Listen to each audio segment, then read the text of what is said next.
Tidak diberi uang oleh sang istri untuk membeli sepatu, seorang suami bernama Supriyadi nekat membunuh istrinya sendiri bernama Nurvitasari.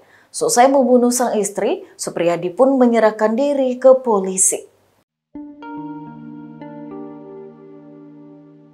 Dilansir oleh tribunnews.bogor.com, atas kejadian nahas itu, Supriyadi mengurai pengakuan, termasuk soal motifnya tega membunuh sang istri yang sudah bertahun-tahun hidup dengannya.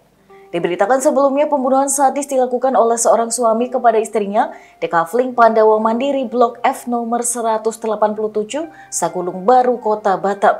Kasus pembunuhan oleh Supriyadi kepada istrinya itu sontak menjadi sorotan.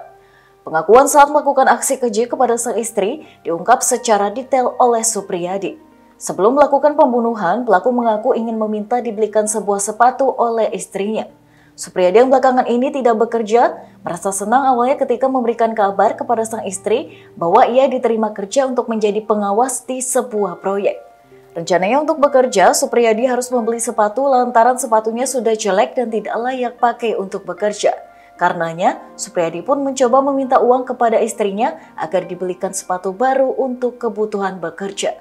Mendengar permintaan Supriyadi, sang istri mentah-mentah menolaknya. Sang istri beralasan bahwa dirinya tidak punya uang. Bahkan, untuk makan sehari-hari saja, ia harus menghemat pengeluaran. Marah tidak dibelikan sepatu, Supriyadi kemudian masuk ke dalam kamar dan mencari uang di dalam lemari baju. Kekesalan Supriyadi memuncak tatkala menemukan uang di dalam lemari bajunya. Supriyadi lantas memaki sang istri hingga mengatakan bahwa istrinya pelit. Kemudian terjadi adu mulut antara keduanya, hingga Supriyadi tega mencekik leher istrinya dengan sekuat tenaga hingga sang istri lemas tak berdaya. Karena tidak bisa bernafas lagi, korban terjatuh dan pingsan.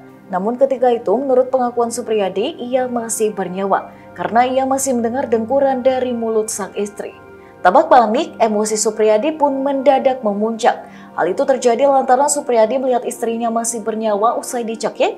Supriyadi lantas bergegas menyeret istrinya ke bagian dapur.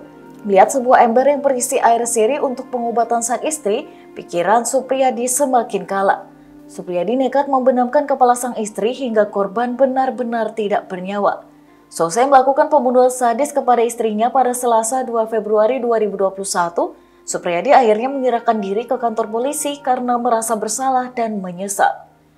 Wakasat Reskrim Polresta Barelang AKP Juwita Oktaviani membenarkan kejadian tersebut. Ia mengatakan saat ini pelaku sudah ditangani unit PPA Satreskrim Polresta Barelang. Untuk memastikan kematian korban, polisi membawa jenazah sang istri ke RS Bayangkara Polda Kepri untuk dilakukan visum.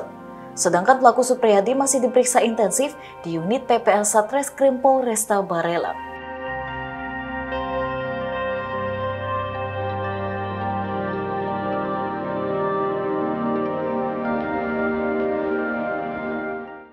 Demikian Tribunnews Update kali ini, nantikan informasi berikutnya hanya di tribunnews.com. Terima kasih sudah nonton, jangan lupa like, subscribe, dan share ya!